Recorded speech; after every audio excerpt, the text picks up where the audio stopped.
Hello, hello, everybody. Welcome to What It Takes to Be a Rock Star. I'm your host, Melissa Lucciola, and I'm here with the amazing Seth Applebaum of Funk Orchestra. How you doing? I'm good. A little crazed, but good. How are you? I'm great. I'm so excited you're here today because uh, this podcast is about me. It's about me talking with musicians about how the heck they make everything work with their crazy musical lives. And you are one person that I'm totally uh I'm totally curious about because logistically it just seems like the most amazing feat of all time. I have no clue how you do it, so I'm really, really, really, really excited to hear about everything that you have going on. Yeah, I'm excited that you asked because I'm very much in the middle of doing all the logistic stuff. So it feels like a good opportunity for me to just vent. Yeah. Please, that's like the stuff I really want to hear Yeah, because yeah. I feel like musicians were so good at like sharing the hey, we're going on tour, it's gonna be awesome. But like meanwhile you can't sleep at night because you're like, how am I gonna pull this off? And we don't really share this side too much.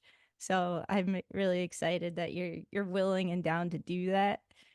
Yeah, for sure. Cause whenever you drop like the tour poster, that's like once it's cemented and you've kind of advertised to the world that we are in fact going to these places, then it's like, oh man, we actually have to make that happen. It's like it's not just cooking in the background. It's like now we've put it out there, people are getting excited, and it's like, oh boy, now I actually have to like start Yeah. running up credit cards and stuff. Yeah, and for those of you out there who don't know what Seth does, he runs a how many piece band right now is it? It kind of fluctuates, but generally speaking, it's anywhere from 8 to 11 pieces. Oh, and do you bring anyone else on tour with you or just you guys? Very, very rarely do we're touring this August, and I was able to swing it that we have our friend who owns a passenger van. He's going to be driving us and selling our merchandise, thank God. Um, like any small task that can be taken off the plate of the band is amazing. But that's this in this circumstance, rare luxury. Like we're everybody that is generally on the tour is also on stage. Right, So yeah, no extra hands. right. Wow. So between 8 and 11, and are you all going to be able to fit in the van together, or do you have to take multiple vehicles? He says he's got enough seats for us. So hopefully that's actually the case. I trust him. But we do the caravan thing most of the time. We go out for a number of reasons. Like it's kind of nice to be able to split the band up. People can sort of play musical chairs if they get tired of being in the car with the same people all the time, or sometimes different halves of the band want to go on different side quests. So it's nice to have a little freedom. But for this one in August, I was like, I I want to try and just get us all in one car, just make it simple. Like the driving is taken completely off the plate of any musician in the band. So, we don't have to budget our energy levels the same way we would as if, when we normally would play a show and then maybe still have to drive like 40 minutes, depending on the city. Like sometimes we like to get out of town because it's cheaper.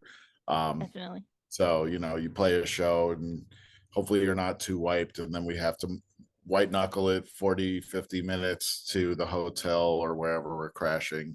So now at least like in this circumstance, we can just fall apart after we play the show. And then our buddy John will cart us to wherever we're sleeping. Wow. And when you sleep, like, do you all stay in a hotel or do you usually crash at different people's houses or how does that usually work? It's funny, like the first time we ever went out on a tour was back in 2021. Like we haven't really been doing it that long, but when we started, we just kind of got into a rhythm. When we went out that first time, we went out as a 10 piece, which was crazy because like the guarantees were very low on that first tour, but it was just like, well, let's try it out. And it was more cost effective on that run to do Airbnbs because we would at least, we'd have beds, couches, floor space for air mattresses, whatever. But over the past few years, the price of Airbnbs has gotten so crazy that it's actually a lot cheaper for us to book to do hotels now. So Wow.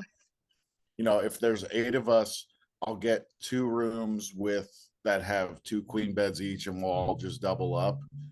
And it's actually not that bad. Like in some circumstances, we'll have a friend in town that's willing to put us up, but it gets more complicated doing that way because then we have to like plan to pick folks up, and like it just when we have 1 car or 2 cars, it just gets messy if everyone's crashing in different places. And every once in a while, someone from the band will like break out and have a night quest, Nice. like, which at that point the it's not an unspoken agreement, but it's a pretty out there agreement. It's like, do what you're gonna do, but you are solely responsible for getting to the lobby call. It's like we're not picking you up from wherever you end up. Like you get yourself on your own dime from wherever you stayed back to the hotel or the Airbnb, and you're in the van on time. So, and everybody's been cool about that when it happens. But yeah, that's to say, it's like for my brain, especially having that many folks on the road, if we can all stay in the same place, it just makes things so much simpler. I'm sure. Oh my goodness. Do you have like, do some band members have cars that you usually take out on the road? Yeah. Yeah, so I have a car that we'll use sometimes. Josh, who from Mad Doctors way back, he has a car that we'll take out. And last year, when we were in the middle of a tour, actually, and we were doing a tour where we picked up one of our members midway through, and we had his car. Actually, we had my car, and when we were loading in his saxophone, we completely ran out of space. So we had to go like on an emergency mission to REI so I could buy a roof rack, Oh um, my gosh. which ended up being huge for us. So we got the rails, and we got a Thule and put that on top, and that gave us so much extra space. And then what we ended up doing, I think it was like earlier this year or late last year, we got another set of roof rails for Josh's car. So depending on which one we take out, I have the Thule now. We could put it on his car, we could put it on my car, and it's just, we don't have a trailer or anything, but that will at least we can put guitars up there. We could put like a cymbal bag. We could put, soft bags, luggage. It just saves us so much extra space to have that thing.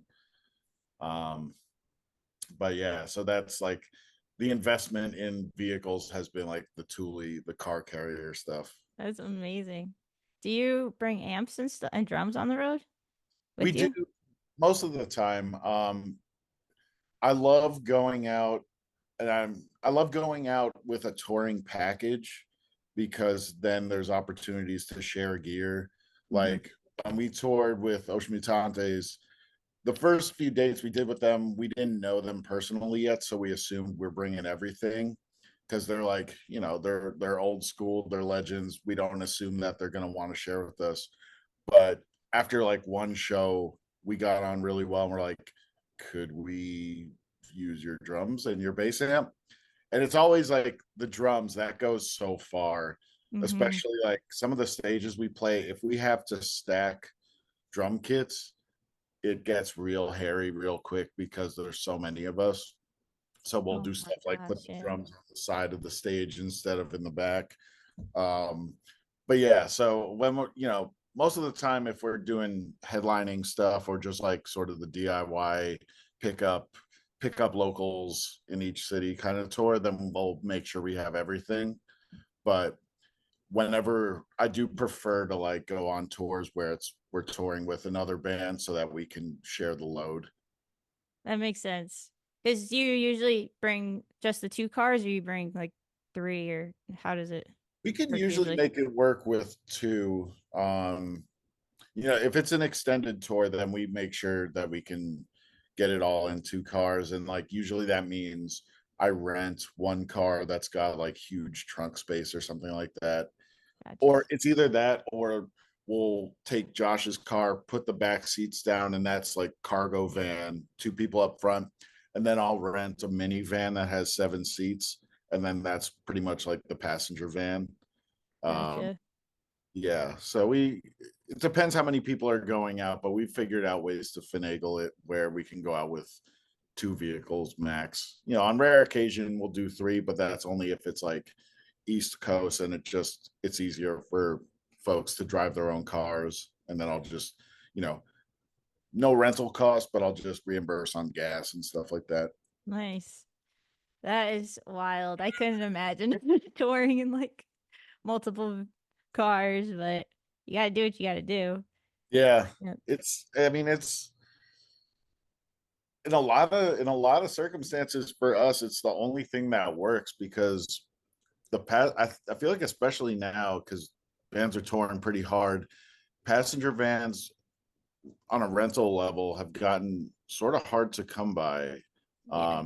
Like I always look for pass vans first and usually strike out. Um, it's either that or the ones that are available are just not close to where any of us live.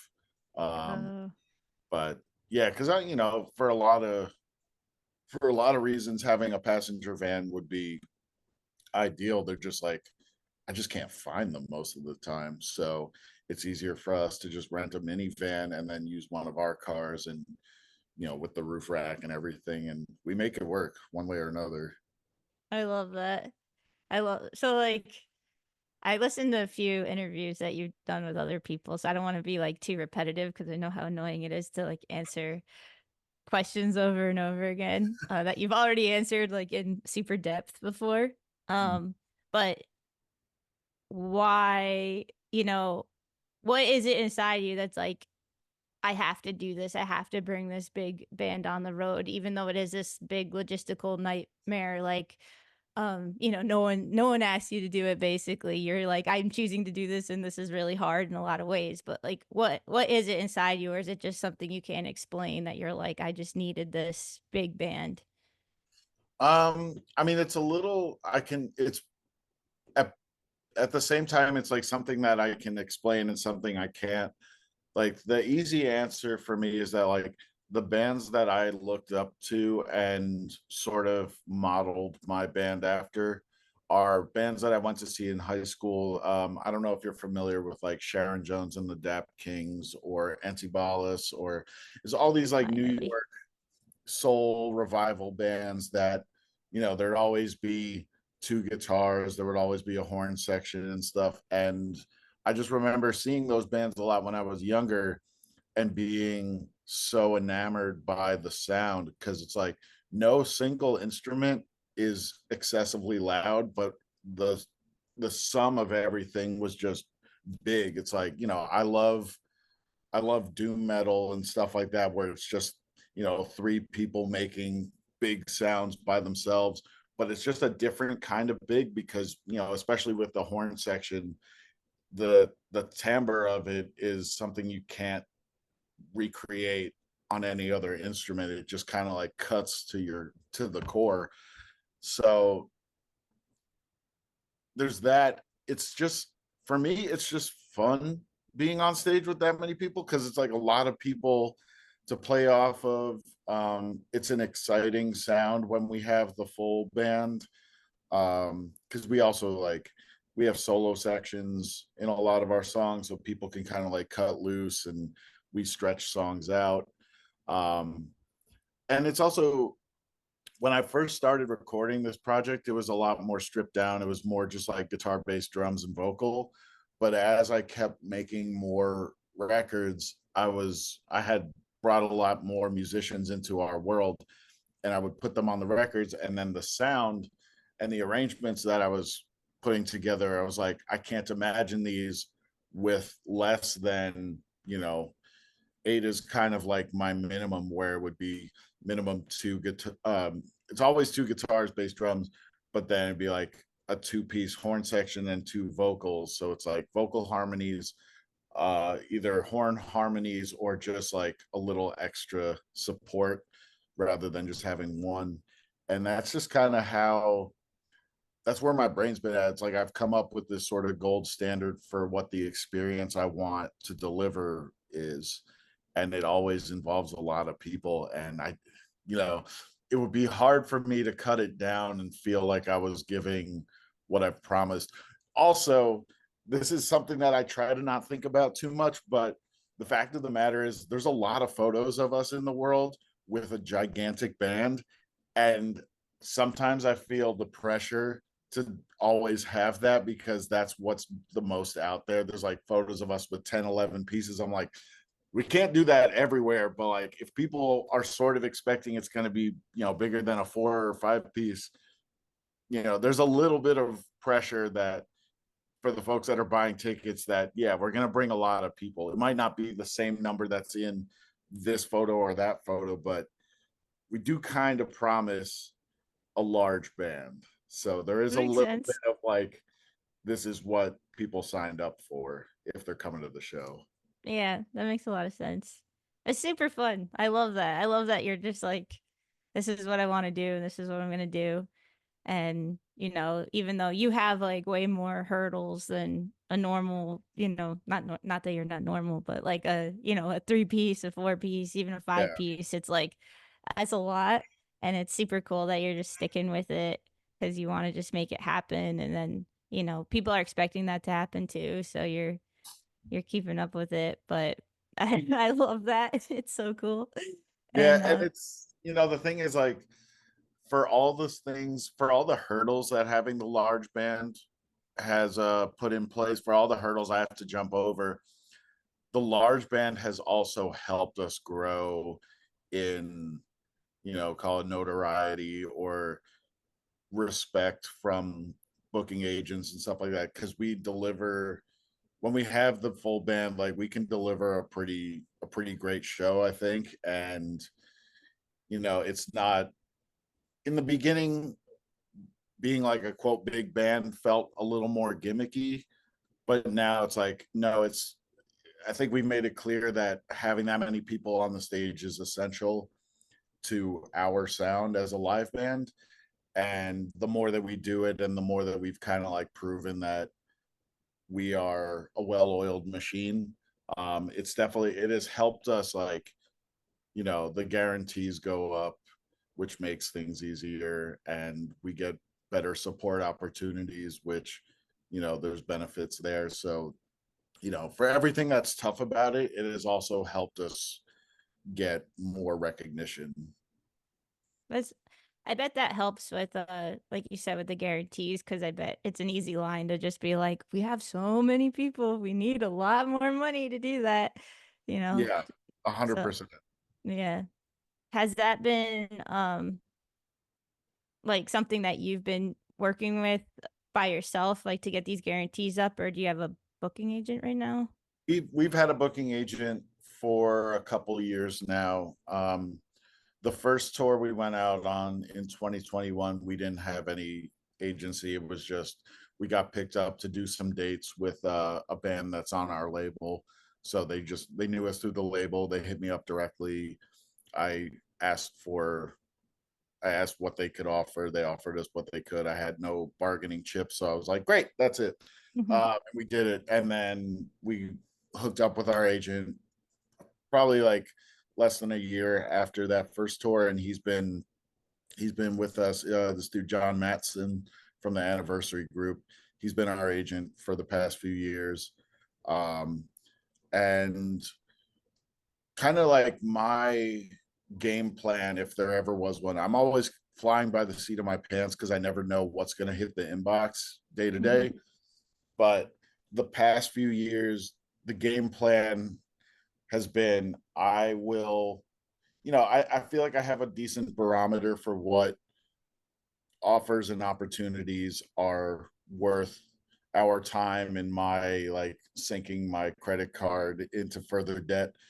Mhm. Um, but we've gone pretty hard for very for pretty low money for a few years, but it put us in front of a lot of people and we had a lot to show for, just making it work on a shoestring so that, kind of going into 2024, I said to our booker, like, this year we need to ask for more. And it's Mhm. like we did a lot. I feel like we did a ton in 2023 that helped to prove our worth. So Mhm. it wasn't a hard battle to fight, thankfully. Um, but there was a conscious effort to be like, okay, there's a lot of higher profile stuff that we're being asked to do. The money is not gonna, I'm not gonna make personally any money on this, but it's something I believe is worth doing. And in the long run, it's going to be, it's building relationships. Like we played Levitation in Austin, Texas last October, which is a festival that I've been aware of for a long time. And like the lineups are always insane. It was like getting that opportunity was a no brainer for me, but it wasn't in the middle of a tour. We were in New York. The only way to make it work, because we had a New York hit like 2 days later, we had to fly down there and fly back. And the guarantee was gone immediately. you know, it was Yeah. yeah, it was like the guarantee didn't even cover all of us flying down there. I lost a lot of money on doing that, but it was a great show. And you know, you put Levitation Fest on the resume. We had the room we played was sold out. That's pretty great. Like that's Yeah. super worth it in my book. So it's like stuff like that I can take a calculated risk on. I know that I'm losing money, but it's a great opportunity for us to play to new folks, put something cool on our resume, and then when we come into you know, the next round of booking, be like just adding another thing to our resume that people who are in the industry will like point to and say, I know what that is. That has helped us to bump the guarantees up, and I could pay the band better and just make things a little bit easier to book and put Do together. you do you pay everybody for the shows? I do, yeah. Wow. um Myself not always included. If I can break even, that's kind of like The goal. that's yeah, because it's tough, because the thing that is, I think, pretty unique, at least in like the scenes that you and I are both affiliated with. I think the thing that's probably the most different about my band, I would assume, is that it is my band, which means I am solely responsible for the financial risk. And we Mhm. also, our lineup fluctuates a bit based on availability. So I have no choice but to treat it like a contractor Mhm. situation where I'm the band leader, I'm the contractor, I piece together the band to make the tour happen. But part of that piecing together is I have to offer the rate, Right. especially if I'm taking folks out for 2.5, 3 weeks. It's like I gotta get them at very least their rent money. Right. And I'm also working with folks who are mostly career musicians. So I have to be somewhat competitive to keep them available. But And so are you I know you're taking losses on, some of these shows, but like how do you personally make that work? Like when you're home, do you have a job that you do so that you like make some money while you're home, or is it all just from the guarantees that you've been getting or selling merch, or how do you it's do a it? it's a combination of a lot of things. So my other, we'll call it the day job, even though it's freelance, and it kind of the touring and the day job work around each other. But I'm a colorist for TV and film, so Eh, cool. that's how I make most of my living, or at least like half of my living at this point. And then on the other side, it's like sometimes personally profit from shows. I sell merchandise through Bandcamp when we're not on the road. I get royalties from streaming and syncs and stuff like that. And then I also work for an agency that contracts me to compose music, original music, or do like sound alikes for commercials. Uh, Cool. so it's like a really piecemeal existence, but it all it all adds up to a modest lifestyle. Nice. Yeah. Ok well, okay, that brings me to my next question because you have a studio at your house, right? Yeah. Is that okay, so you're able to record at home with, like, no cost, right? Yes. 'Cause that's huge, I'm assuming. Yeah. So the nice thing about that is, with rare exceptions, I'll sometimes go to somebody else's studio to add like bells and whistles. I'll go to Studio G to Nice. play with their fancy keyboards if they have stuff that I'm after for my records. But 90, maybe 80, 90% of my records, I record myself at home with no producer, no mixer, which means that whatever advance that I get to make the records, I'll pay the musicians that contributed to it, and then the rest just goes in my pocket. That's Um, amazing. yeah, so that's another place where keeping it super DIY has benefited me. Uh, Mhm. I'm also I don't I feel like saying I'm a control freak comes would sound like more aggressive than it actually is, but I haven't I haven't felt comfortable. Like I've thought about what I might gain if I let somebody else mix my records or sat in the producer chair, but I'm both confident enough in what I do and also am enough of a control freak that I'm like, I'd rather just figure it out myself. Like if my mixes sound a little off, then at least it's my fault. You know what I mean? It's like I didn't pay Yeah. somebody to make something that I'm not happy with. So, the DIY spirit is alive and well. It's like I do as much as I physically can myself until I literally run out of time. And Yeah. that's when I tag somebody else in to help. Yeah. No, that's huge. And the mixing process when you're working with someone else is so stressful, I feel like. And when you could just do it by yourself, it's just like, oh yeah, turn this up, turn that down. Done. Yeah, Like you don't have to email back and forth a million times and it's helpful to have a fresh ear on it though, occasionally, because someone might be like, what's that sound? It's like a bookshelf fell over or something, and you just don't notice it anymore in the recording. totally. And I think the thing that I sort of learned this on the last record that I put out, because for the first time, I always will submit my mixes to the label and then go through like months of crippling doubt until it actually comes out and I can't do anything about it. Hmm. But this last one was the first time that I sent it to get mastered. And while we were in the process of mastering it, I said, stop everything. This is fucked up. I have to fix these mixes. Which Wow. I've always had that thought in my brain. It's like, what if, because you always start hearing it differently once it's out of your hands. Hmm. And for the first time I actually pulled the trigger, I was like, I have to fix some stuff. I can't, this is not going to get sussed out in mastering. It's like, this is mix problems. Hmm. So it's probably a blessing and a curse that I flexed that muscle because now I know that it exists. And, it costs a little bit extra, not a ton to get it mastered twice, but I think it was better for it. But, there is that, that, that there's kind of a mania about doing everything yourself because you're always thinking about what you could have done or what you can do. Yeah. I Yeah. don't know. I understand.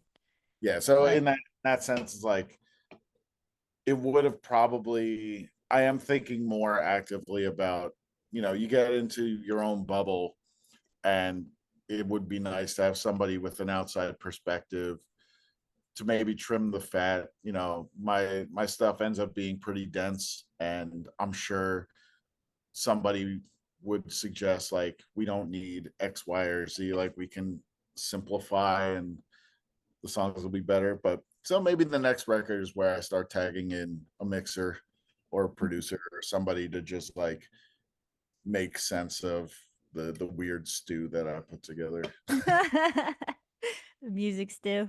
Mhm. Yeah. I mean, it's working though. And what's really cool about your recordings is they have like such a specific quality to them. Like, I know it's yours. Like, you could hear it. It's like unique in its own way. And that's what's super cool about them. Thank you. So, yeah. Yeah. I love that. I love when musicians record, themselves because I feel like they're the one who they know like exactly what they're looking for. And unless they find that perfect person to be their teammate on that who could just like make it happen really fast or streamline the whole thing and make it easier on the actual musician, like until the musician finds that person, I feel like it's more of a headache to work with someone until you're like you got that person. Totally. And I think a big part of like, at least for me, the mindset of DIY recording is that I started playing music in earnest. Like when the Mad Doctors started, it was really kind of a boom for all these garage rock bands recording themselves and doing all the like lo-fi was the aesthetic, and everyone was recording themselves in their bedrooms on little tape machines and stuff. So it was normal. And I feel like now I see a lot more bands that maybe 10 years ago would have been recording themselves. They're all saving their money up and going to fancy studios, which honestly, their music is better for it. But it's just interesting because it's not, it's very much not the same. Like all the bands that lasted from that DIY era to now, their recordings have cleaned up so much. It's like Mm-hmm. nothing, people aren't going for the like really blown out screwed up sounds anymore, with like rare exception. But like the Ty Segals of the world, Mm-hmm. and even the OCs, like those were the bands that from a recording perspective I kind of idolized when I started doing the home recording thing, and the Black Keys as well, because they were like home recording champions. And from the early aughts to now, it's just a very different sonic quality. And I've been trying to challenge myself to also get cleaner sounds and just record in a way that I think is flatters my arrangements better. Mm-hmm. Because I kind of, after a few records that were pretty distorted and whatnot, I sort of realized that I wasn't necessarily doing myself any great service by taking songs that I think are pretty good and just making them blown out for purely aesthetic reasons. Like that only goes so far. Because Mm-hmm. if the song is good, it will, it'll shine through the sonic quality. But I think after the dust settled from the Mad Doctors slowing down, I realized that not everything needs to be, you know, slammed in the red. No, I Not totally, always. yeah, I totally come from that world. I've always loved that sound, but I've also come to realize like not everybody understands what it takes to record at home. And it's like even if you did an awesome job and you're like super proud of it and you've recorded every instrument and it's like this amazing feat that you've done and it kind of sounds like a little crazy. It's like, you know, some random person off the street will be like, "This sounds like shit," and you're Yeah, like, "I worked so hard for this. It took me like 2 years to figure out how to make that guitar sound like that." And it's just not something that everyone understands. And I think a lot of bands that you're saying who are saving up their money, they're kind of thinking along the lines of wanting people to just understand or hear it how it is in their head, and not just this, oh, you can figure it out. Like it's kind of like I feel like the blown out thing, it's kind of like you're recording potential sometimes and not like the mhm, complete idea for what it really is or what it feels like, or you're not giving it the full flattering service that it deserves. So I feel sure. like bands are picking up on that and they're like, I guess we should get a little notch it up, like the respect of our songs. Yeah, because I think there is like a longevity to the higher fi stuff because everything is cyclical. It was I feel like the 90s recordings were pretty hi-fi, and then the early aughts, everyone was like it was like a distortion war. You got bands like Bass Drum of Death where it's just like white noise and waves and stuff like that. Yeah. But now we're back to like I think we all got tinnitus and started craving nicer sounding recordings. Yeah. Um, but I think the fun thing about that is like in the same way that people would challenge themselves to self-record and come up with these really interesting blown out sounds. Now, at the same time, the people that are self-recording are trying to challenge themselves to figure out how to make really big and impressive sounding records, which is, just as admirable as the scuzzy stuff. Hmm. I think it's kind of like a time and a place thing. It's like there's a time and a place for the really screwed up recordings, but then there's also a time and a place for higher fidelity stuff. I mean, like the Gustaf records are pretty hi-fi. Like Hmm.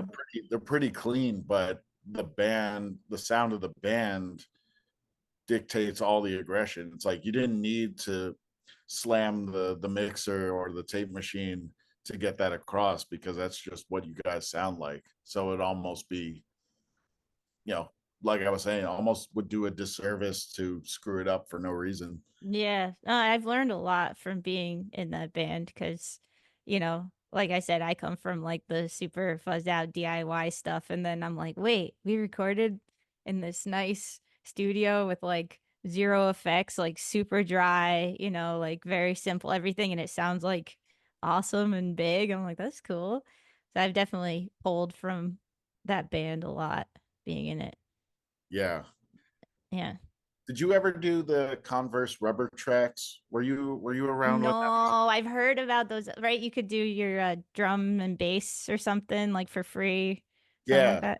it was kind of an amazing service that they were doing. I don't know how they lasted as long as they did because it was like a big old space, fancy little studio, and yeah, it was free, no strings attached. They gave you free sneakers and stuff. It's wild, but So cool. uh, the Mad Doctors got the opportunity to do one, and we did it. It's like why not? And we had only ever recorded in my bedroom with my little cassette recorder, Hmm. so we were very used to that sound.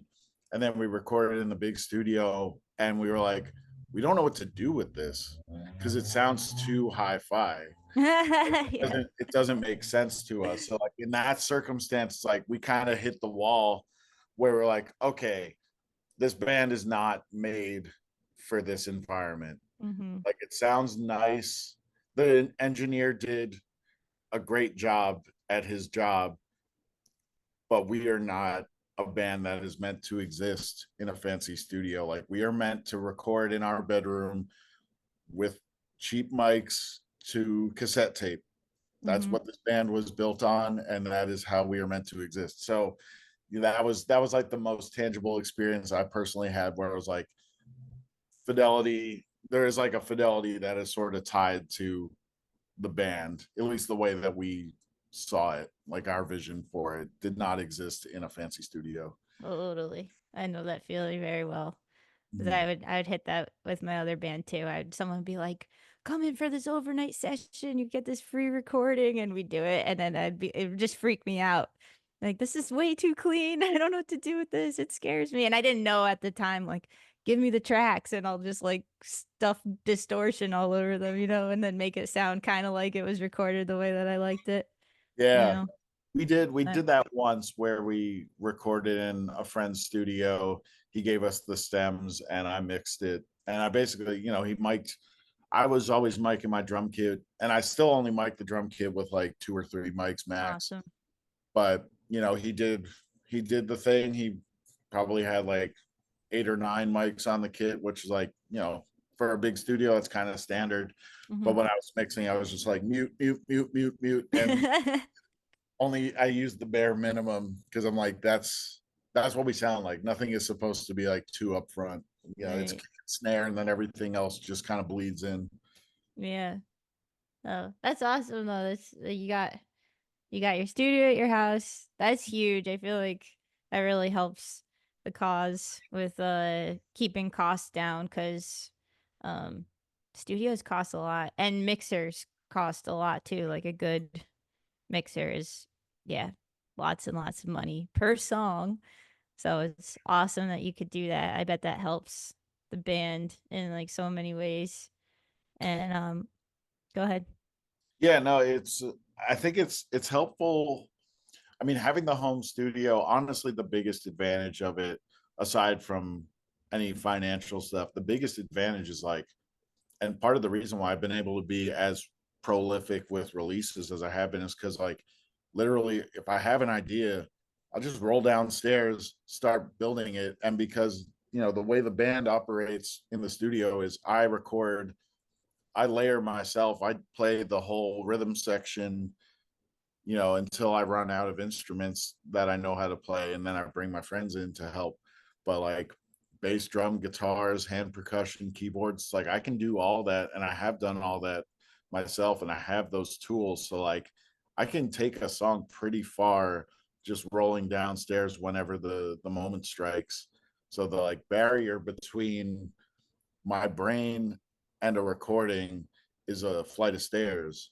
So That's amazing. that's been huge, and that's been the way that that's the only thing I've known for a long time. Because Mad Doctors too is like all the instruments in the tape machine were in my bedroom. So, and that's where we rehearsed. That's where we recorded. It's like you got an idea, just walk a few feet and record something. That's So the best. I do feel, I think pushing myself to learn the recording process and figure out how to get sounds I like has made it so easy for me to just keep writing. Because the for Ghost Funk, the recordings came first. Like I put out two EPs before I even had the thought of doing a live band.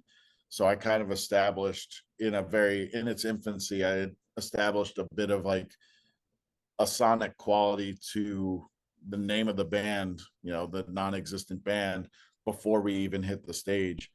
And then as the live band has become its own entity, it's kind of flipped where it's like in the beginning, I was trying to make the live band sound like the recordings.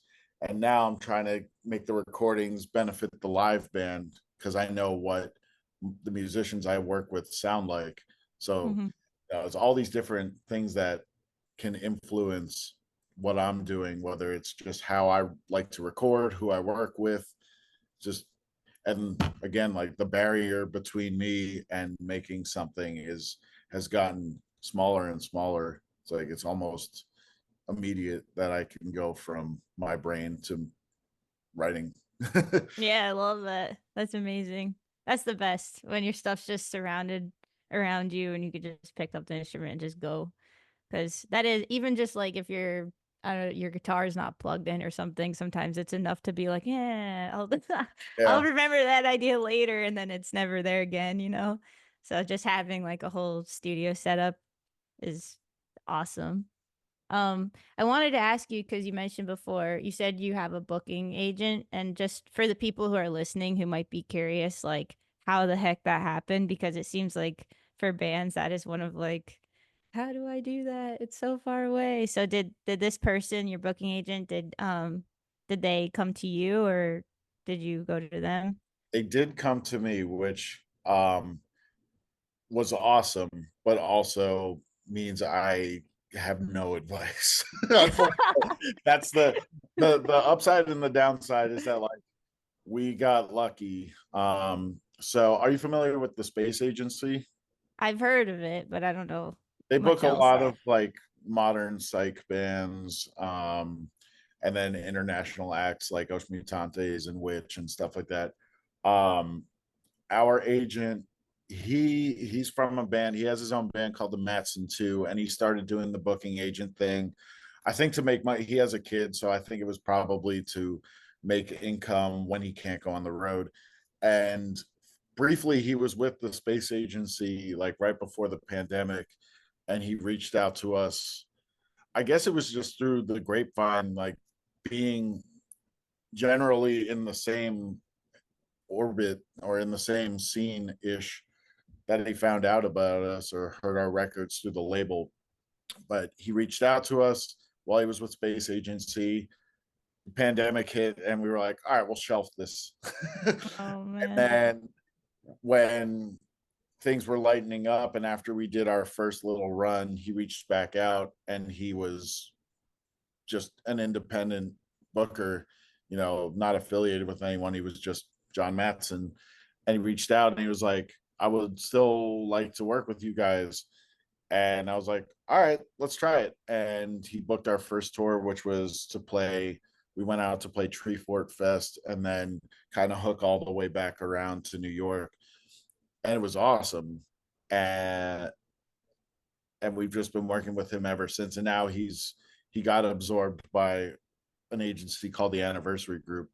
But the thing, yeah, it's hard for me to say though. Like, I don't know what I did that got his attention, aside from, honestly, it was probably just being on the label we're on, that he was just a fan of the label. And it's tough too, because I've had this conversation a lot recently. I have a few friends, bands that are objectively good, but they're having a hard time pinning down an agent. And I don't know what the secret is. I mean, it's probably just, you gotta get the opportunity to play in front of them, or at least Hmm. get the thumbs up from another band that's on their roster. Right. But yeah, I don't know, because we did, the Mad Doctors never had an agent. We were DIY. We made no money, but Hmm. we were DIY. We were just booking, or Greg was booking it all. Um, and honestly, in a way, like the legwork that he put in and that the Mad Doctors put in did sort of like lay a little bit of a groundwork for Ghost Funk, because it meant that we knew people all over the country who were at least kind of keeping up with what we were doing. So when Ghost Funk started going out, we already had a little bit of a crowd because of all the people we met doing the garage rock thing. Hmm. Um, but as far as I can tell, the thing that's really tricky right now, and is fortunate, unfortunate, but is just sort of the case, is that I think a lot of agents who don't know bands intimately before they pick them up, all they really see is numbers. Hmm. They'll see followers, they'll see streams, and for better or worse, that can be a barometer for whether they will be successful with an act. And it's a little tougher right now to find agents that are willing to like build a band and take a swing, because everyone is sort of struggling to make a buck and things are expensive. So I think I think for us, it was just being affiliated with a label that has a strong following was sort of the thing that I and I'm this is all speculative because I really don't know, but I have to imagine that was the thing that put us on his radar and gave him the confidence to be like, there's label recognition. When we go out, we can slap the label on a tour poster, and people that are into our genre will know what that means. Hmm. Um, but it's for a lot of bands, it's like so much social media gaming comes ahead of like successful touring now, Right. which there's ways to have fun with it, but it's also, you can get burned out so hard trying to battle with social media to get attention. Yeah. Too many TikToks.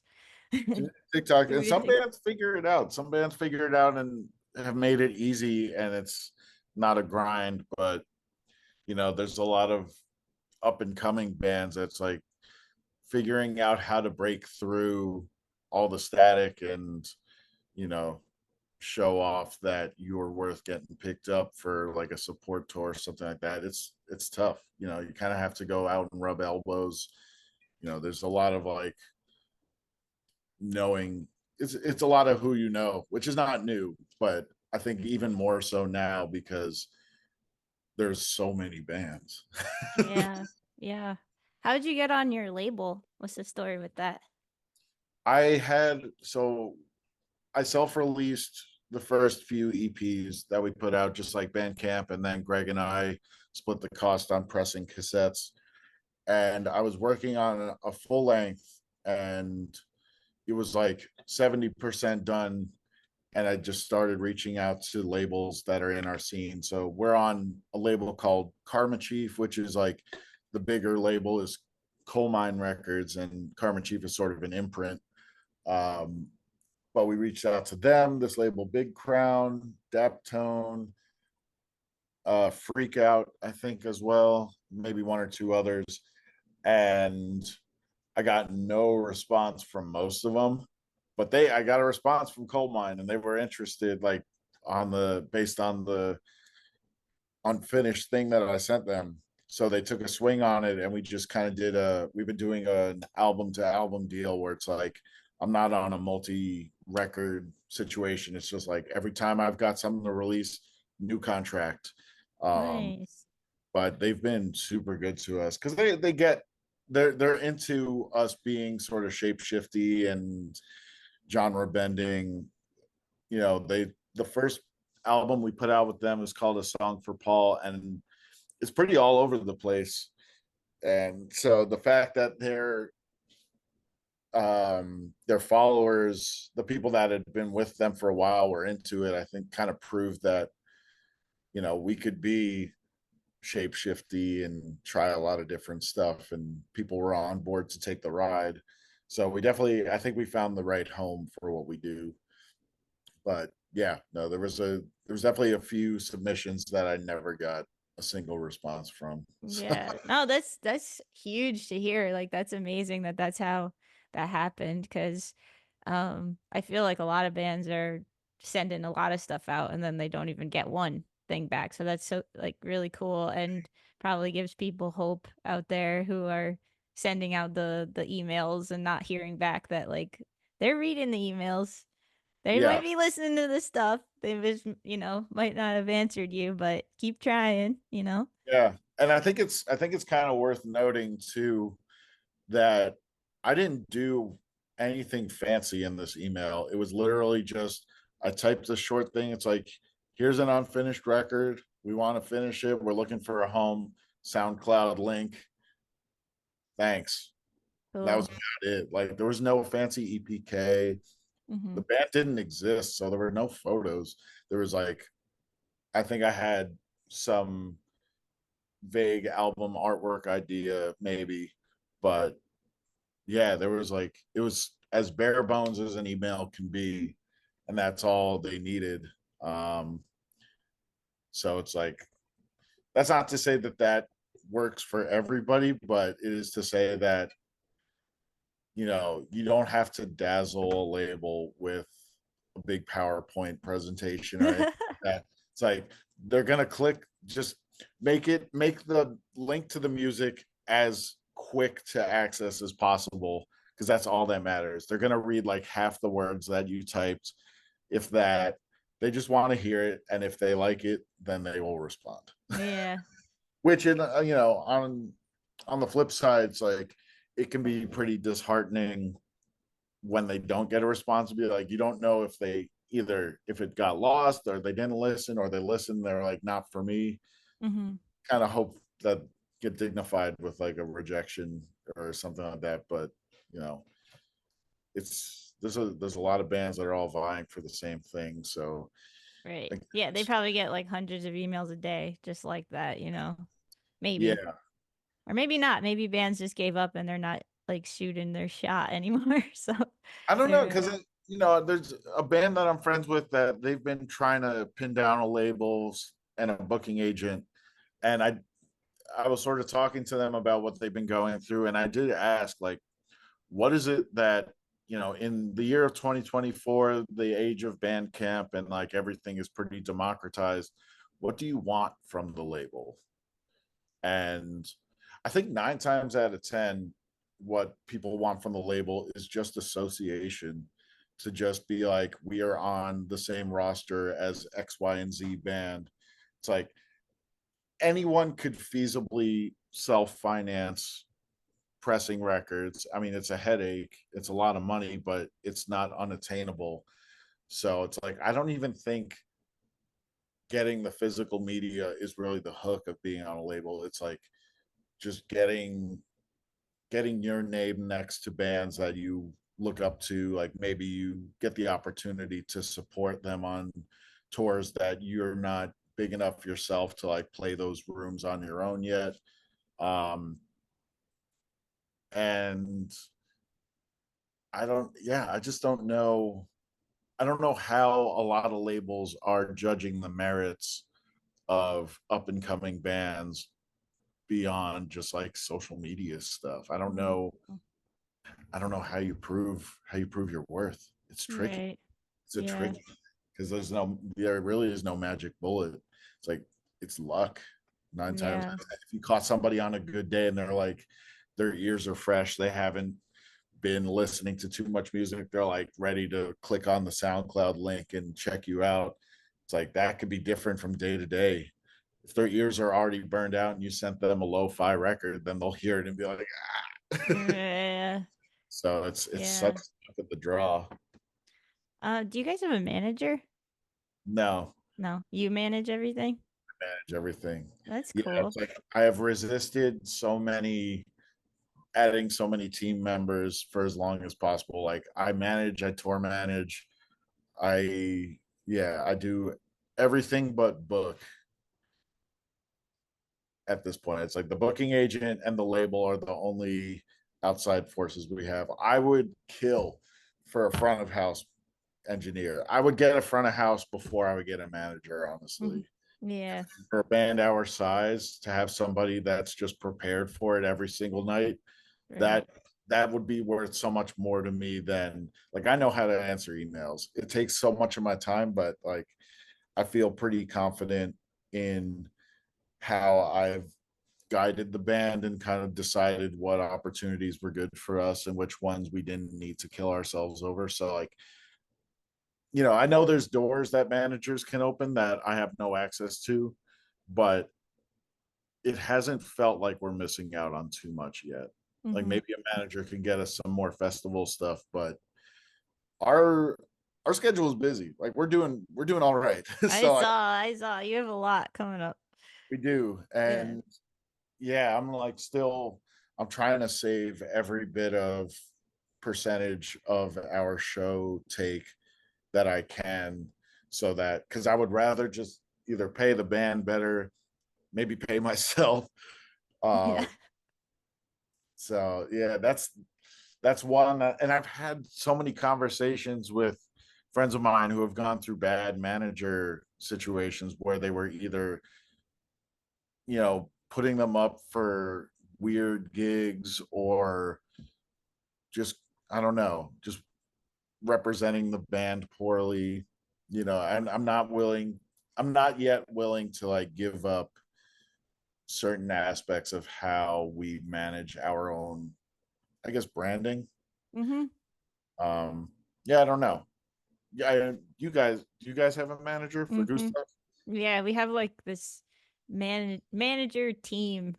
Oh It's wow. like, yeah, it's like mostly these two guys are called Brilliant Corners Management. Um, and they've been mostly good for us, but I completely understand why you would want to keep um your your cut basically of everything because it adds up a lot. We have like a booking agent and then you have your managers and then you gotta like pay back the label and in the end you're like, where did the money go? And you're like, Yeah. oh yeah, I it don't went in even all these know. different places. Yeah, I don't even know what a typical manager cut is, but we're already for our shows it's 10% to the booking agent, which is is fair. Hmm. I have no problem with it, but if I started piling on more percentage, if I started removing more cake from the pie, so to speak, more slices, it gets real hard for me to pay the band and break even.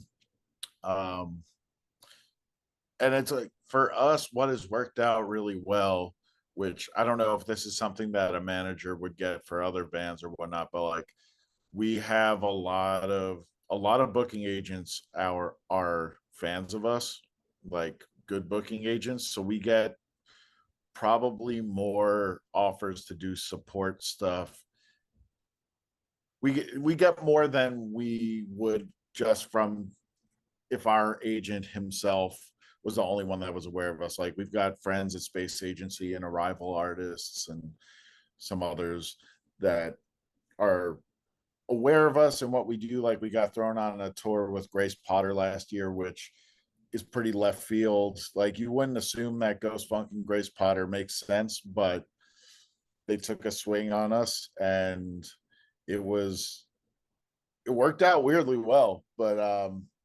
that's to say it's like whatever. I don't know what we're missing out on by not having a manager, but at least for the time being, the fact that a lot of booking agents like us has worked really well. We get a lot of opportunities and it fills our schedule up plenty, like as much as we can feasibly handle, to be honest. Yeah, no, from my perspective, I think you're in an amazing spot with being able to make your own records, mix your own records, and then manage yourself. Like to me, that's kind of like the dream spot where you have all these DIY aspects that you were doing your whole life anyway as a musician, so you know how to do it. It's like I don't think musicians give themselves as much credit as they should sometimes with like how much they are managing and the experience that they are getting from that. And yeah, I think you're doing a great job, honestly. It's amazing that you're making it work, but I can see how like now that we've talked like how all the pieces fit together and you're being smart with it. You're not just like, yeah, I'll work with this person, that person. Like you're holding it close and you're taking care of it. It's kind of like you started this garden and you know, you're taking really good care of it, it seems. So that's really awesome. Yeah, thank you. It is really, I mean, I will say, like, I have pretty extensive Google Sheets going. That's kind of how I keep things organized. So, like, I live in Google Sheets when I'm not actually on stage playing music. Um, but yeah, I think it would have been very easy for us to bring a lot of folks on board right away, and like we could have taken on a manager. We've had offers from managers before that I've obviously refused. Not be like, yeah, more like, I don't know, maybe we'll talk later. But yeah, like managers, we sell the merch ourselves. We work with whatever front of house is at the venue. Like we're keeping it as contained to the band as physically possible. We're trying to go to Europe next March, which means that we're going to have to bring on people. Like we're going to need the driver and TM and whatnot. Mhm. So that's like, I'm mentally preparing for that experience, but it'll also be nice to have somebody that is running the show a little bit more than me, that's Mhm. like more in charge of dealing with the venues and settling and stuff like that. It's not the most fun to play a show and then immediately get off stage and have to be like signing W-9s and checks and everything. It's like, well, I'm just a sweaty pile. Yeah, yeah. It would be nice to just kind of like sit for a moment, but or like run straight to the merch table and sell stuff to people while you're like physically falling apart. Yeah. But I think it's good for us, and I like that. I like that the band, the folks that are on stage, are the face of the organization. It's like you go to the merch table, you're going to be talking to members of the band, which I think is a good thing because sometimes higher merch folks can't answer questions that people who just saw the show might like to ask. Mhm. So there is like a very personal element to it, and also running our own socials. I know a lot of bands that grow to a certain point, they relinquish the task of running their own socials to a manager, and it just kind of changes the tone of everything. So Mhm. the fact that like when people send a message to one of our pages, I'm the one that's always answering. I think that has helped us in a lot of ways. The fact that we've resisted making it a really business feeling venture has kept it feeling, honest and grassroots. Not to say it's dishonest to do it the other way, but like I'm so, because it is my baby and I'm so close to it, I feel like a hefty responsibility for being the one that maintains the reputation, whether it's both how we present the show on stage, but then also how we're parsing out info and talking to people online and responding to comments and stuff. It's like I'm not at a point yet where I trust somebody to do it the way that I want to, and Mhm. I have no problem doing it myself. So, yeah, it is DIY or die. That's Ghost Funk in a nutshell. Yeah. When you said before you would want a front of house person, are you not bringing them because they're expensive or yeah, okay. Yeah, Yeah, if yeah, there's anything we're yeah. not, like, literally, if you can think of any person that's any team member that we don't have and wonder why, it's because expensive. Yeah. Yeah. Everything we haven't done is because expensive. Right. But Yeah. we're figuring it out. We're Yeah. but yeah, it's I front we've played a bunch of venues where the front of house person will like give me their business card and be like, if you ever need somebody for the road, let me know. And I've always wanted to be able to say yes, but we're just not there yet. And honestly, like, we do fine. I'm sure if Mhm. we were standing in the crowd, I'd have nitpicky stuff, but I Right. think No, I know they are expensive. Gustaf hasn't brought one either because it's like, it's a big chunk of change. I don't know, it's like a few hundred a night or something for most yeah. front of house engineers, for those of you who are wondering. And then, maybe they want their own hotel room too. You never know. So, Yeah, yeah, that's the thing. I think about that so often whenever I consider bringing more people on the tour. I'm like, my bandmates they know the deal. Like, everybody's doubling up on beds, but then if I brought a somewhat stranger in, it's like, is is the cost going to go like way beyond just their day rate? Is like, now I'm buying more hotel rooms, and are they expecting I'm buying all their meals? And like, there's just too many question marks that I feel okay with not having to answer just yet. right, for We've sure. we've made it work in a lot of different scenarios. Like, we've played big stages and tiny stages, and I think we just kind of know what we need at this point, so that we can dictate to whatever front of house engineer what we need and get to a point that we feel as comfortable as possible and can give the show that we want to give. Hmm. Um, but yeah, that's the quality control element that I would love to have when we get to the next level. Yeah, that'd be awesome. Especially with a band your size, I could imagine. Just like not having to explain like all the different intricacies of the different volumes and the effects, even just and everyone's monitor mix. I can't even imagine. Yeah, Oh my gosh. honestly, I think the element that doesn't get executed the way that I want it to most of the time is, I don't want the vocals to ever be like bone dry. Mm-hmm. And it's hard to know from where I stand on stage if they actually did what I asked for in the Mm-hmm. house. So that's one thing. It's like, I would love to have a front of house, just if for no other reason than to just dial in the effects for the vocals and stuff the way that I like them, so we don't sound like really sterile. Right. Uh, but that's, nitpicky stuff. And we've tried using vocal effect pedals in the I was just past. gonna ask, yeah. Yeah, I had these TC Helicon echo vocal echo pedals that work well. Um, but it was just more stuff to set up, and a few a few sound people complained about them, which I was like, I don't understand what the problem is. It's not doing anything. It's like, it's not doing anything that you wouldn't be doing, but it's just taking one thing off your plate. They Mm-hmm. thought it was creating feedback. I don't think it was. I don't know. Oh, But I was I just like, see. you know what? It's okay. Yeah. I just put it in the tech writer. It's like, put some echo on the vocals, please. Thank you. Yeah. Yeah, I know it's hard when you hear the Instagram stories the next day and you're like, dang it, I asked for like echo and it's just the driest vocal of all time.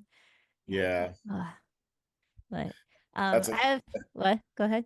I was gonna say, like, I may have like gotten over my obsession with like blown out recordings, but one thing I can't let go of is putting reverb and echo on everything. That will never go away, I don't Yeah. think. I don't think my recordings will ever be bone dry because it freaks me out. Good. Yeah. No, it sounds cool. It works so well with the music too, so it's perfect. I have just a couple more questions for you Cool. before I let you go. Um, so you're doing a bunch of these amazing shows, uh, like looks like dream tours, that you're doing. You're opening for these awesome bands.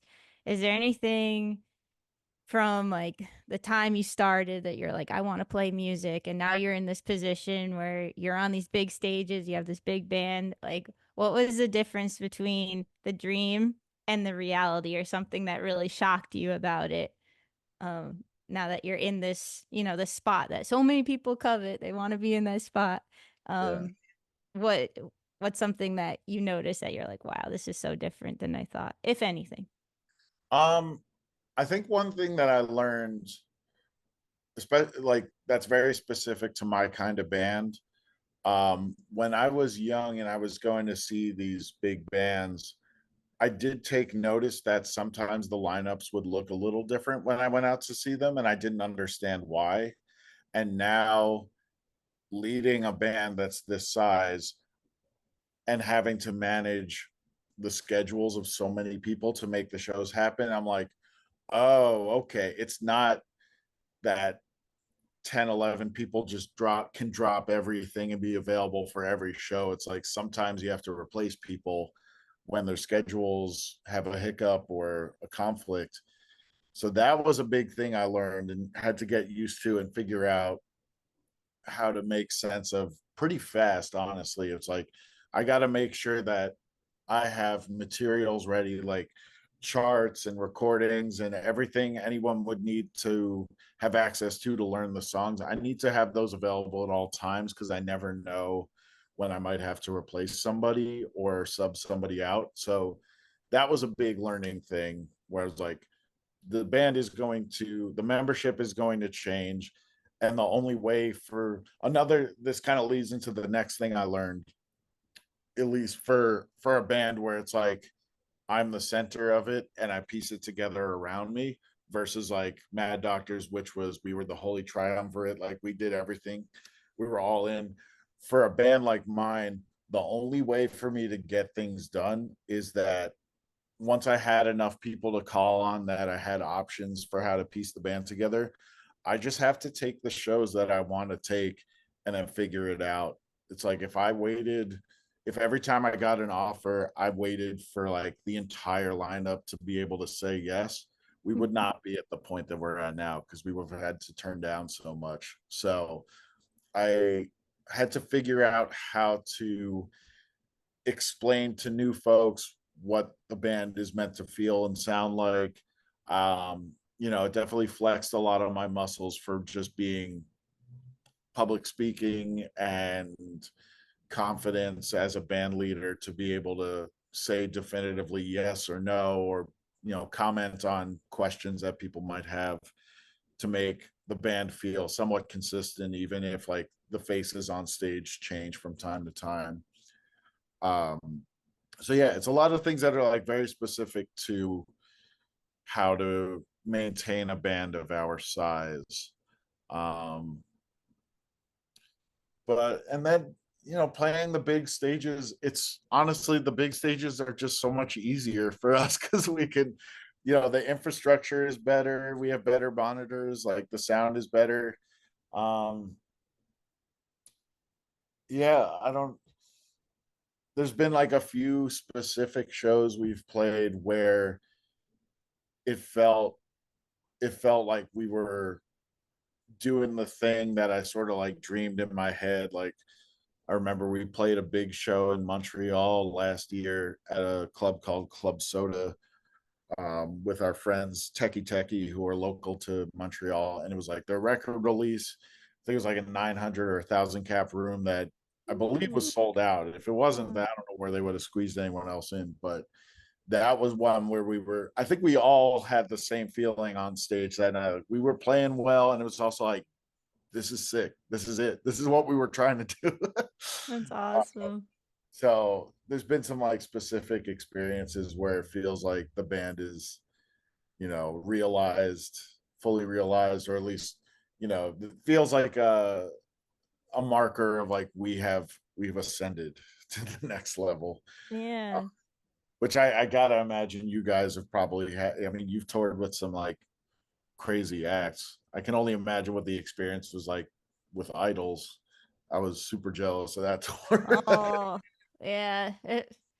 It's just surreal, especially, I don't know, just from the drummer seat too. It's like I get to really, really watch it, because I'm like Yeah, behind the rest of the band too. And I'm like, what is going on? It's very surreal, but you know, it's also cool to feel like, okay, some of this work is actually paying off, but also knowing that like it's so lucky to be in that spot, and there's like millions of bands that could have just as easily been in this situation and doing just as well, And I just sit there and I just go, enjoy it while it's happening, enjoy it while it's happening, enjoy it while it's happening. Cause yeah, I'm like, I don't know if this is gonna happen again.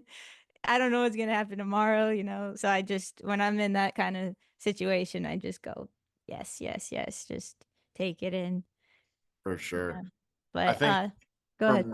for me, an interesting thing that I started to realize, because like when we started playing shows opening with folks that are like, legends in their own right and have been doing it for a long time, you kind of go, I've always gone into it very skeptical of like, are they going to be cool to the opening band? Like, there's always that thought in the back of your head, like, are you going to be paired up with somebody who doesn't care that you're there? You're just kind of playing while people fill the seats.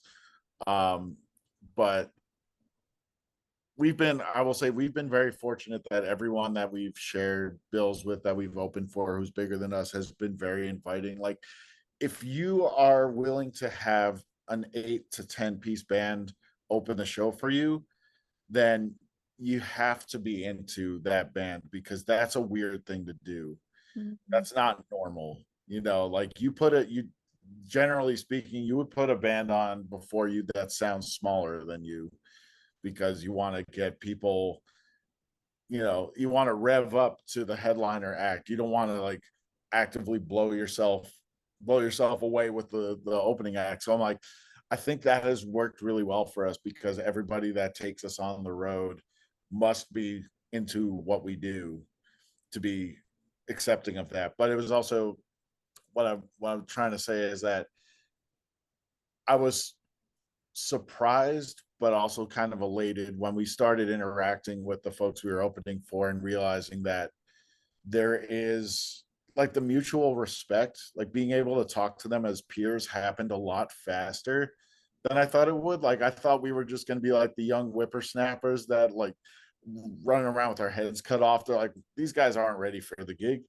But the fact that we were just chumming around with Grace Potter and like Sergio Diaz from Most Mutantes, and we're just talking like equals. It's like that. I didn't anticipate that, or at least the way that that felt when it was actually happening. It was like, this is like, these are people that are somewhat household names, depending on what household. And here I am, just like hanging out with them like it's no big deal. And it caught me pretty off guard at first, when I was just talking to them like I talk to anybody I know. But then after the fact, I was able to reflect on it and just think, that's a really cool position to be in, where you're talking to people that are several tiers above you in the industry, and they're talking to you with respect and admiration and like appreciation for what you brought to the evening. um, Yeah. so Awesome. that's been a really cool thing. That's one of the reasons that I love being support on shows, is that you get to learn a lot from bands that have been doing it a while, or have just a super dialed in show. It's like I'm always taking mental notes watching the bands that we open for. Um, but it's, you just kind of like, it's validation that people that you're doing something that's worth rubbing elbows or rubbing up against like more established acts. I don't know. I'm kind of rambling now, but No, I it's think I'm awesome. Yeah. That brings me to my last question though, because it's yeah, you're recognizing you're in this position and you're like, wow, I can't believe I'm here. These people that I look up to are just talking to me like I'm an equal.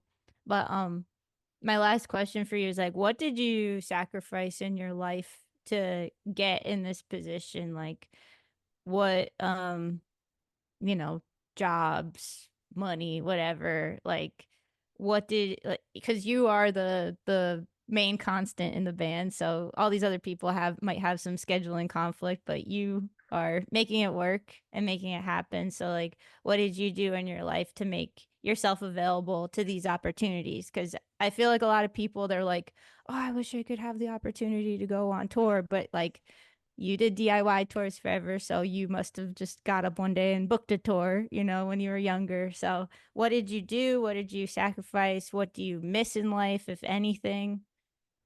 Tell us about it. I mean, this will come as absolutely no surprise, but I think the biggest thing you sacrifice is, well, at least while you're getting up and running, is the financial security of having a regular job. You know, my the color work that I do is freelance, so it's I can say yes to a gig if I'm available, and I can say no if I want to do a tour. Um, but sometimes saying no hurts because I'm like, I know that I needed that money really bad. And it happened a lot last year. I said no to a lot of gigs while we were out on the road. I was like, oh no. Mm-hmm. It's like how many no's is gonna turn to radio silence, and then I Mm-hmm. have to figure out a new source of income. So yeah, it's the financial security, and I think it's a hard thing to do, but if you believe that you can take your band to a point where it's all gonna work out, then you have to take that leap. And the thing that I the thing that I did, which is like another it's a tale as old as time, is like while my credit score was looking good, I signed up for a really good credit card that's just for the band. And when it's tour time, I just run it up to the ceiling Oh my and then gosh. and then pay it off over as the tour makes its money back. But you know, being able to just put all the lodging, and if there's car rentals and merch up front and everything, just put it on the credit card and pay it back. Because then I'll get I got a good points card, so I use those points then to book our flights, and it just becomes this like it becomes a machine. Um, so yeah, it's really like you know there's definitely a stigma, or not a stigma, there's a stereotype of like indie musicians that are independently wealthy, and it's like no big deal. They just take family money to go out on the road. And for me, it's really like it's just running up the credit card and Yeah. then trying to call together as much regular work when I get home as I can to pay it off before the interest goes crazy. But yeah, I mean, it's brutal. It can be really brutal, but if you believe in the thing, it's like you just got to do it. And we're also very fortunate to have a label.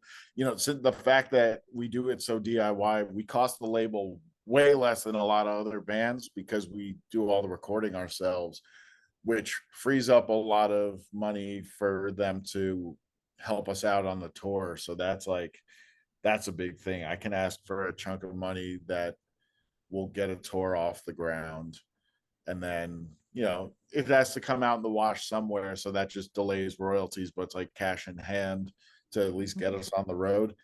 Goes a long way. um so yeah, Cool. financial security, it's hard to Yeah. do when you're a musician. Yeah. Oh yeah. Yeah. Well, yeah. Thanks for talking about that because it is a thing, and you know, it's the story. A lot of people they're just like chugging along somehow, and that's why I started this podcast because I'm like, how? And are you okay? Like, like, is Yeah, everything gonna be okay? And I'm thankful to say that I am okay, and okay, good. it's getting easier. I'm figuring stuff out. Like, we put in the legwork. Like I said, we went out on the road for cheap. We proved our worth, and now we're able to earn more. And and the biggest thing of all, honestly, is have a lot of merchandise. You know what I mean? Yeah. Yeah, the Merch more is huge. Yeah. it's everything. It Yeah. is everything. Yeah. And I think I was stingy about merch early on, and then our trombone player James was like, you're leaving so much on the table. It's like you gotta make more stuff. Um, For yeah, sure. In different colors. different colors. Like Yeah. we're doing hats for the first time. Nice. Uh, so yeah, there's so many ways to make it work, but you just have to be willing to put in a lot of elbow grease and like do as much as you possibly can yourself before you start bringing in people that are just taking percentages out of your pocket. It's like the more that you can do yourself on the road, the more you can keep, and the more sustainable it is. This is For kind of sure. bottom line, I think. For sure. Well, thank you so much. This was so insightful and helpful, and I'm really happy I got to hear about like how it all goes down. And it's super admirable, honestly. I love to hear that. I love, your band's awesome. They're willing, they're not being annoying about sleeping in the same beds together. Like we did that with Gustaf a lot too. Like we'll double up, triple up sometimes. We have And three in a bed sometimes if we need to.